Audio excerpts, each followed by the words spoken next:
In this video, we're going to be weaving a simple woven wall hanging with merino wool roving stripes. So let's get started. I've already completed the base work for this piece, and we have a really great video on how I do this. I will link it right here.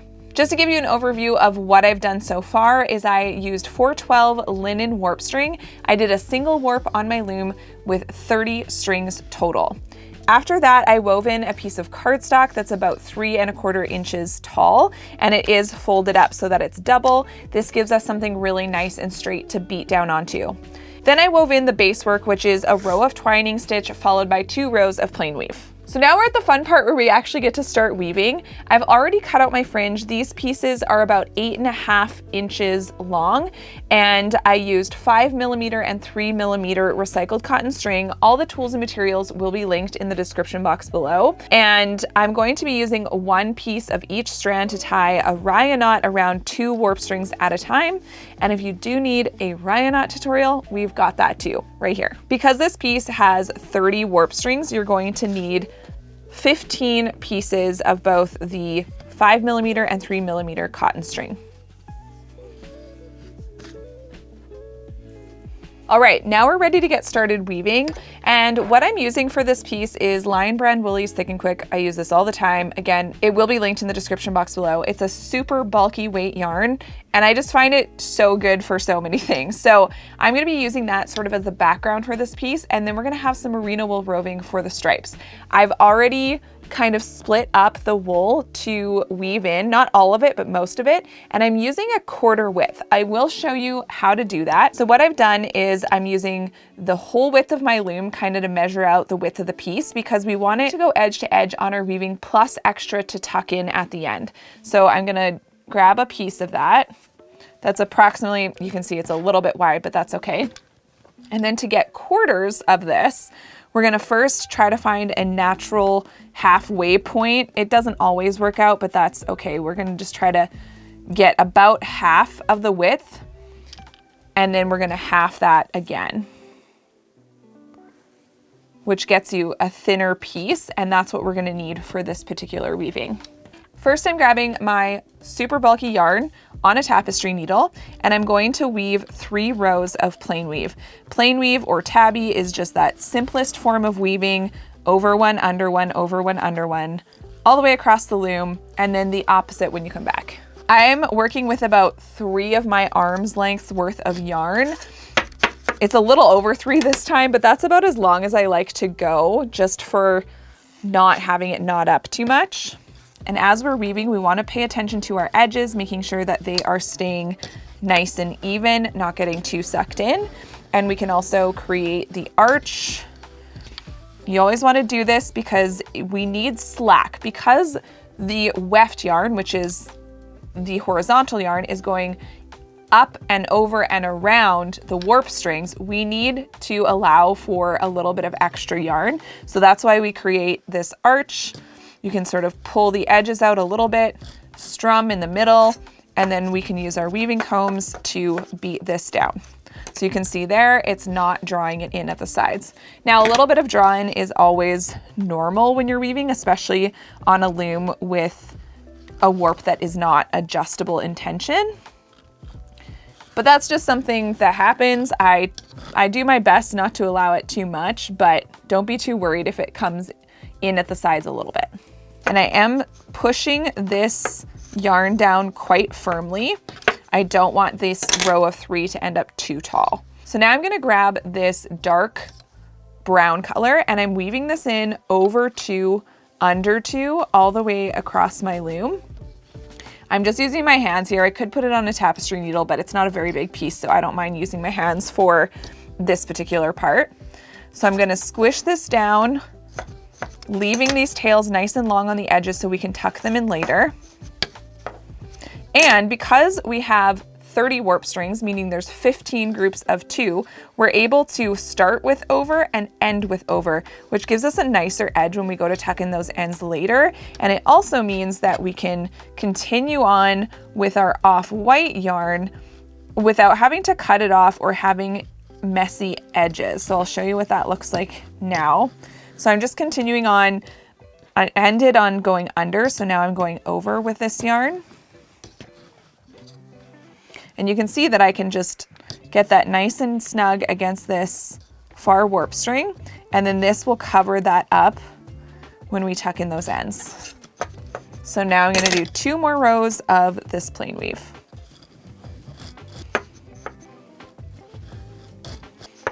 So now that I've finished those 3 rows of plain weave, I'm ready for my next color, which for me is going to be this beautiful moss green color. These merino wool rovings are all from our shop, and you can check them out at spruceandlinen.com or in the description box below. So just like the previous row, I did over 2, under 2, and then I'm going to squish that down nice and tight and continue on with my plain weave. 3 more rows. Next up, I have this, what I call antique pink. It's actually, oh my goodness, it's like the exact same color as my sweater today.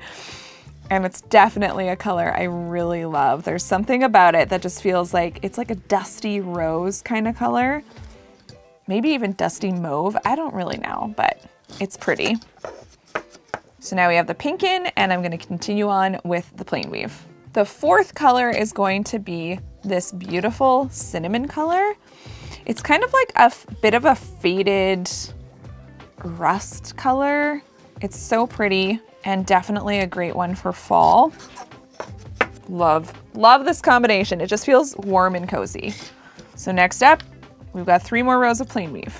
My 5th and final color is this beautiful gold color. It's kind of also like the antique pink. It's kind of like an antique gold color.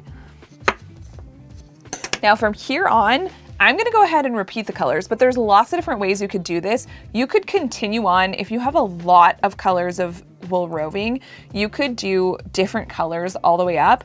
I'm gonna repeat because I love this color combination, and I kind of wanna just stick with those 5 colors. So I'm gonna go back to the beginning again. I'm gonna start with a dark brown, then green, pink, orange, yellow, and then we'll meet back at the top.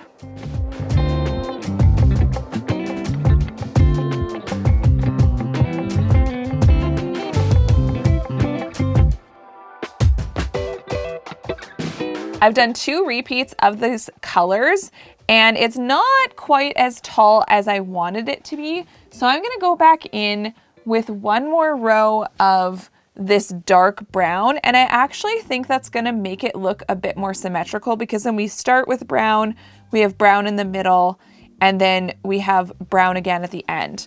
So let's just see what that looks like, and I think that will end it off a bit better. So now I'm gonna go ahead and do 3 more rows of plain weave, and then a twining stitch on top of that.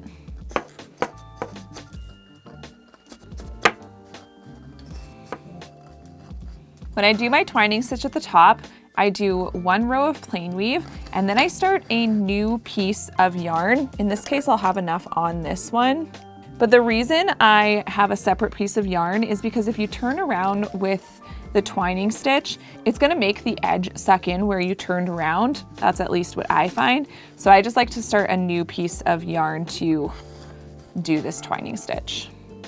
And sometimes, depending on which side of the yarn you took on your needle, it can start to unravel or get really tight. So I just kind of re-spin the yarn or loosen it a bit as necessary. So the last thing I want to do is make sure that this twining stitch at the top is looking nice and straight, and then we'll flip this over and start tucking in all the ends. Now, because this wool is so fluffy, I'm kind of liking the idea of allowing it to fully cover the edges and giving this really beautiful border on the sides. So let's flip this over. I'm gonna bring all the ends from the front into the back. I'm gonna grab this small plastic tapestry needle or yarn needle, and this is gonna make it a little bit easier to tuck in the ends because it is a bit shorter. So I'm gonna grab this piece of yarn, and for this particular piece, I'm gonna grab just these little yarn loops on the back. You wanna make sure you're not going all the way through to the front of the loom. These are gonna get all covered up by the wool anyway. So I've grabbed 3 loops there. I don't wanna pull on this too tight, but once that's through, I can just trim off the end. I also have these ones down here. And again, I'm just gonna slip this through these loops and then trim off the end. I don't like to trim that one too short. And then with this one, because it is above this, I'm gonna go down through these loops and then back up through a couple more. So just like on the bottom, I'm gonna tuck in these ends as well. When your end is a little bit too short, you can actually just go ahead and sew your needle in where you want that end to go and then thread the needle and then just pull it through. All right, so now we're ready to start tucking in all of these wool ends. So again, I'm gonna use this plastic yarn needle to do this and thread the wool into there. And I'm just gonna grab these warp strings in the very back. So the ones that are kind of sticking out, I'll do 4 total. Pull that through, and you don't wanna pull that too tight. See how that's pulling that in? You just want it to sort of lay over the edge, and you can always flip it over to see what that's looking like on the front. But see how we're gonna get this really pretty border because the wool is a little bit more spread out. We're not even seeing the yarn on the edge, and I kind of like that. So I'm gonna tuck these all in and then cut them, just so I'm not constantly putting my needle down to grab my scissors and vice versa. So again, just grabbing 4 of those warp strings, pulling this through, and then not pulling too tight on that edge, just letting it lay nicely over it. So when I cut off the excess wool, I'm not cutting it completely off to the edge. I want a little bit sticking out there so that it doesn't just automatically slip back through those warp strings. So now I have those all cut off, and I'm gonna just do the same thing on the other side. Now that I have all the ends tucked in, I'm so happy with how the edges look. I've never done a piece quite like this, so I've never seen edges like this, and I am thrilled with it. But now we need to work on the bottom. So I'm flipping up all the fringe so that I can get at the warp strings. I'm gonna slip this cardstock out, and then I guess the first and last will be 3.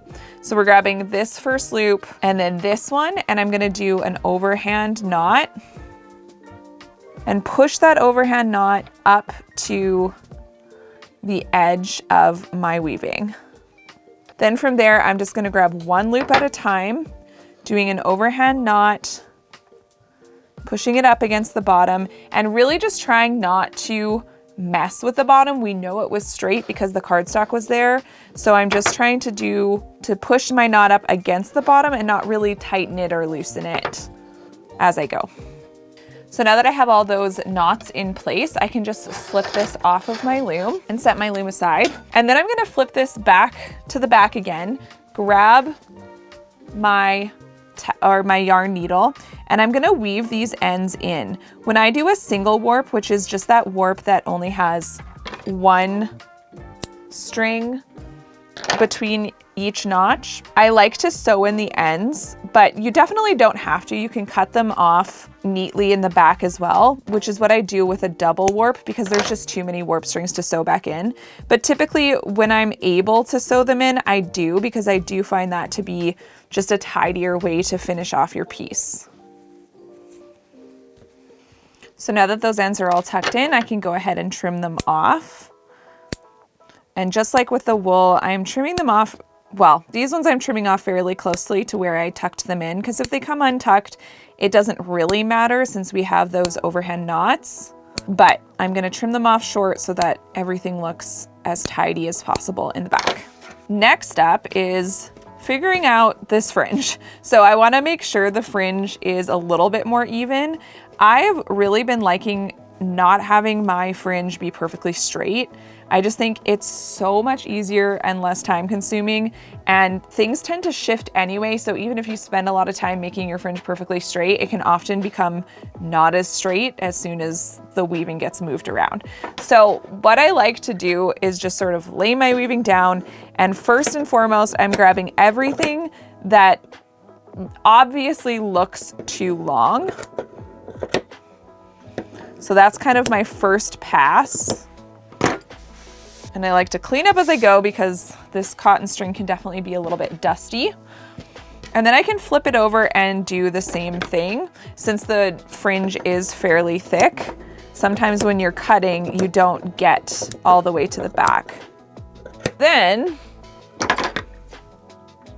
I can just kind of hold it up, and I eyeball things when I'm cutting them. If that's not your jam, you can always measure, but over the years, I think I've gotten pretty decent at just eyeballing it, which again, just saves me time and is more enjoyable than meticulously measuring everything. All right, that looks pretty good. Now, last but not least, I need to hang this on something. So I need to decide what that is. I do have this little branch, which I thought might be cute, although it is a bit flaky, as you can see, which I don't love. I'm gonna grab a book just to weigh down the piece so that it doesn't shift when I'm trying to do this part. But I do kind of like the idea of a fall piece hanging from a branch. A lot of my branches right now are quite thin. What else do we have? So I had this really thick dowel laying around, and I really like how that is looking. So what I like to do for these, and we do have a dedicated video for this, but I'm gonna hang these one by one, and I'm grabbing this loop, flipping it over, and then I'm gonna twist these again, and then bring the two loops together. I find that extra twist, it almost is like a braiding effect, and it helps the strings, this little kind of knot, stay a little bit tighter on the dowel. So again, opening up this loop, flipping it forward. So we're like this, and then we're gonna twist it again and bring those loops together.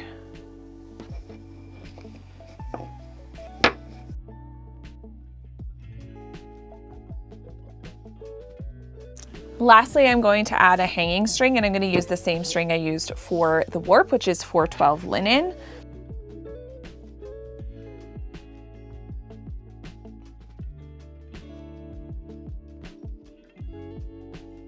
It's all done, so let's have a look at the finished piece. I love the way this one turned out, and that you can use any color combination that you want. And if you enjoyed this video, check out this one next.